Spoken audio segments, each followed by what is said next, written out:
I was so desperate at 25 to start my puberty, I let an ex-bodybuilder pin me in the back room of an old style gym. I can't even remember if we had any alcohol to...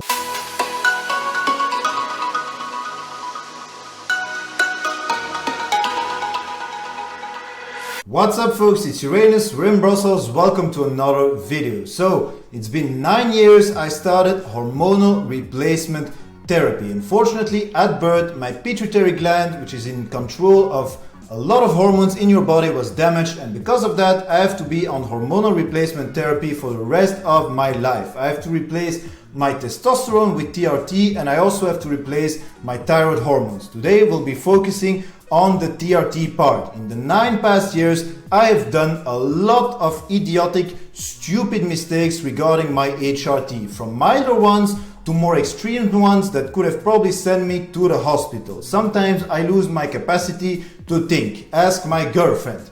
Before I start the video, none of this is medical advice, and please do not do any of these at home. Alright, here are my 9 dumbest mistakes on HRT. C'est parti!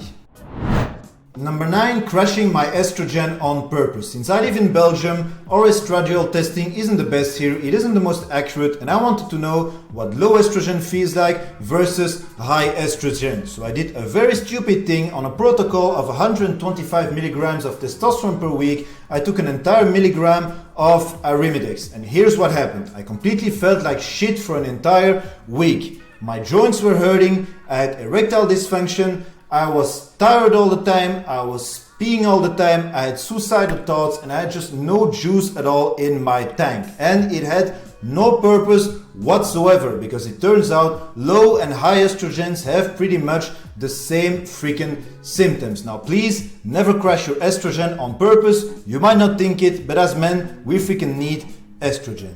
Number 8, injecting drunk or high on specialties from Amsterdam. Now, when I started hormonal replacement therapy, that shit got me through medically induced puberty. My cock was growing, my body was changing, my mind was changing, and so on. And I had a protocol of 2 injections per week. Tuesday evening, Saturday morning. And there was no way in hell I was changing that protocol or missing a shot. So even if I came home late after a night out or whatever, I still needed to make my injection. Now it turns out you're not as accurate with a needle when you're not entirely sober. One time I was on TRT, HCG and melanotan 2, and for some reason I was drunk and I mistook the labels and the vials of HCG and melanotan, and I almost injected an entire milligram of melanotan 2 into my body. That would have made me severely sick, and it was a very stupid decision. You just don't put sharp objects inside of your body when you're not sober, and if you have problems with alcohol, please get the help that you need. On the long term, it doesn't even matter if you do your injection the next day or not. On the long term, there's not that much difference. Number 7, keeping pre-filled syringes in my car. When I met my girlfriend just about 5 years ago, I did not tell her that I was on hormonal replacement therapy at first, because I didn't know how she would react.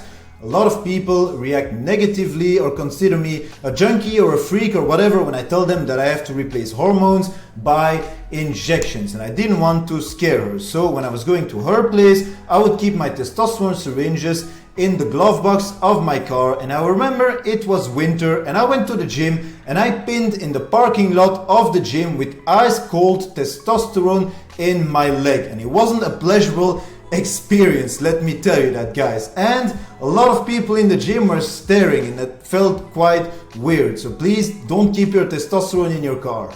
Number 6, I once injected Sustanon into my abs. Let me explain that one to you. So I read a lot about TRT, testosterone replacement therapy, and HRT. And I read online a lot of people are doing subcutaneous injections to have really pain-free injections into their belly fat. Not a bad idea, you might think at first. Now, I tried pinning Sustanon into my belly fat and I had a horrible experience. I woke up the very next day and the area was completely swollen, sore and hot. It looks like an abscess. It looked like an abscess. We're talking about pharma grade testosterone, by the way. I've never taken testosterone that didn't come from the pharmacy, so the product was good. Now the area was inflamed AF, and the stubborn bastard I am, of course, I did not see a doctor. It turns out I'm allergic to the carrier oil of Sustanon. Sustanon is made with peanut oil and I'm allergic to peanut oil. Once I switched to testosterone enanthate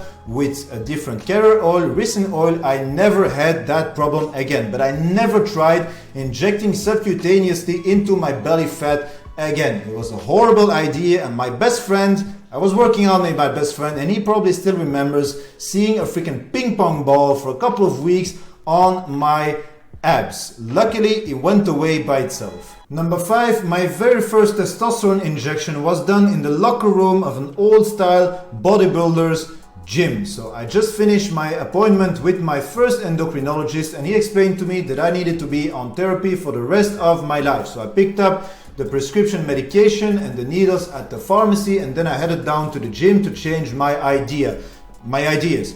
I got into a conversation with the owner and I told him that I needed to find a nurse for the injections, and he told me, don't you worry, everybody here is on freaking juice. And he asked me if I wanted him to do my very first injection, and I don't know what went through my mind at that point, but I said yes, because there are probably animal doctors out there who are more gentle than this man. The pharmacist had only given a 21G huge ass needle, a harpoon, and I took it in the ass entirely. I was sore for 3 weeks after that, and I seriously do not understand people that pin into their glutes, because if anything is going wrong, you cannot sit properly after that. You need to sit on your ass. Why are you injecting there? Of course, for me, this was also linked with the previous point. I'm allergic to peanut oil. My first protocol from the first endo was with Sustanon. It's made with peanut oil and I'm allergic to that, so I always have reactions. So my ass was extra sore. I was so desperate at 25 to start my puberty, I let an ex-bodybuilder pin me in the back room of an old style gym. I can't even remember if we had any alcohol to wipe my butt cheek clean of any bacteria that there might have been there. You know, I still train there from time to time, and every time I go there, sometimes the owner is looking at me like, I know what we did in 2015, so you know, quite awkward. Number 4, using AIs or aromatase inhibitors as soon as something was off in my life. Once you are on HRT, and especially if you've been on a journey like I have been, I started my medically induced puberty at the age of 25. This shit got me through puberty. Every time something would happen in my life, I would link it with freaking estrogen. My sausage wouldn't work one day during sex. I was a bit tired or a little bit bloated that day, or I look like spaghetti, or I get emotional watching Netflix. It's probably the estrogen. I need to be on an aromatase inhibitors. I lose my erection in the middle of doggy style. No, I need half a pill of Arimidex. I ate KFC, I'm full of water. Arimidex. I feel like spaghetti today. Oh, it's probably estrogen. Let's take Arimidex. Now, more seriously, we all have ups and downs in life, and it isn't always linked with estrogen. No one is feeling 100% positive all of the time, and changing your protocol all the time with AIs is not helping anything.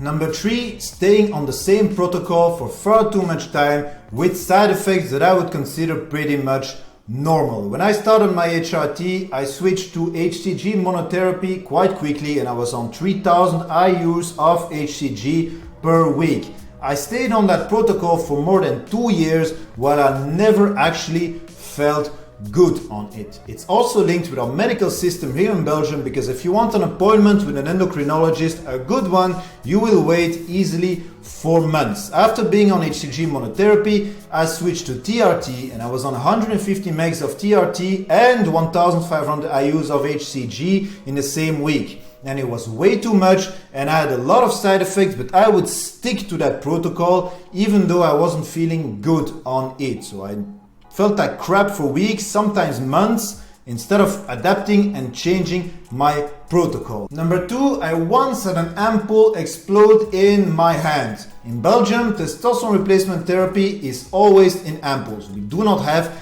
any vials here. My HCG monotherapy at first was also in ampules. So over the last 9 years, I've opened hundreds and hundreds of ampules, and I have never had any issue except for that one single time. So normally there's a little mark on the backside, you grab it, you pop it, it breaks clean and everything is fine. But at one time, the ampule exploded in my hand and I had glass splinters all over my thumb. Now, I still don't know if it was a problem with the manufacturing process or if I was opening that Ampul harder than last time, because I have opened so many of them and I had never had any single issue. Once you are accustomed to doing that, it's like brushing your teeth.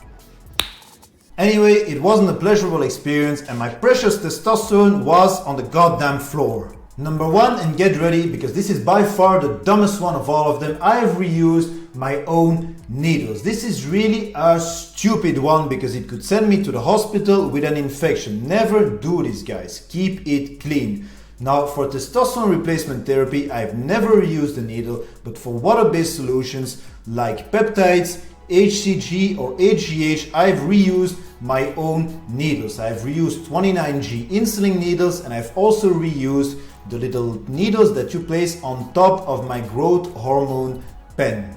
The risk of infection is actually insane and I should know better. I got the bad habit actually from my own father because he was doing the same with his insulin needles that he was using 4 or 5 times per day, and the guy was even sometimes injecting himself through his clothes, and that is how I caught the bad habit. Now, in the past 9 years I've been doing that and I've never had a single issue, but it would only take one time to send me to the hospital with an infection and to be on antibiotics and anti-inflammatory. It's 20 freaking cents for a needle, and I should tell this to myself more times. The cappuccino I buy for my girlfriend here down the street is 4 euros. The needle is 20 cents. Alright, these were my 9 dumbest mistakes on my HRT journey. Please do not do any of them. If you are also on HRT and you've done some mistakes and you want to share them in the comments, please feel free to share them. Now kindly do the YouTube things, give me a thumbs up, subscribe, let me know what you thought of the video, and I will catch you on the next one. See you next. Uranus out.